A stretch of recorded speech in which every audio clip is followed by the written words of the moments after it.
వీళ్ళకి వదిలిపెట్టారు. ఇప్పుడు విజయవాడ వెస్ట్ గురించి అంత రచ్చ నడుస్తుంటే కూడా జనసేనకి ఇచ్చిన సీట్ వెనక్కి తీపిచ్చి ఎందుకు ఇచ్చారు?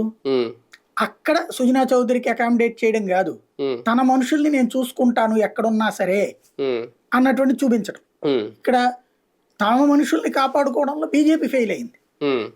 చంద్రబాబు ఆశీస్సులు ఉన్నటువంటి వాళ్ళకే లైఫ్ ఉంటుందని చంద్రబాబు నిరూపించాడు. అక్కడ ఏ పార్టీలో ఉన్నా సరే జనసేనలోకైనా అంజుబాబుని పంపించి సీటు సంపాదించుకోగలడు, నాదెళ్ల మనోహర్ని జనసేనలోకి పంపించి సీటు సంపాదించుకోగలడు. అట్లాగంటే ఏ పార్టీలోనో నా మనుషులు నాతో మామూలుగా బాగుంటే నేను సీట్ తెప్పిస్తాను. ఇదే కోణం జనసేన విషయంలో ఆలోచిస్తే వెస్ట్ విషయంలో సాక్రిఫైస్ చేసింది అనుకోవాలా, అక్కడ కూడా ఆయన తనని నమ్ముకున్న వాళ్ళకి సీట్ ఇవ్వడం వల్ల ఆయన ఫెయిల్ అయ్యారు అనుకో. ఇద్దరు కూడా భారతీయ జనతా పార్టీ జనసేన ఇద్దరు కూడా తమని నమ్ముకున్న వాళ్ళని పక్కన పెట్టి చంద్రబాబుని నమ్ముకున్న వాళ్ళకి సీట్లు ఇచ్చారు. అదే అది అక్కడ జరిగింది. చంద్రబాబుని నమ్ముకున్న జన సైనికులు, ఇప్పుడు సుందర విజయ్ కుమార్ ఉన్నాడు, చంద్రబాబు మీద అపారమైన గౌరవం ఆయనకి.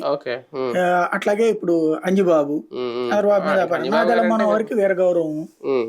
చంద్రబాబుని గౌరవించే జన సైనికుల్నే ఉంచుతానని ఆయన కూడా చెప్పాడు కదా పవన్ కళ్యాణ్. చంద్రబాబుని ద్వేషించే వాళ్ళని పక్కన పెడతానని చెప్పాడు కదా.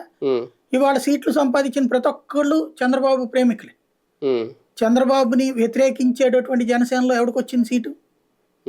లైక్ బొలిశెట్టి సత్యనారాయణ లాంటి వాళ్ళు, లేకపోతే శాంతి ప్రసాద్ లాంటి వాళ్ళకి వచ్చినాయే సీట్లు?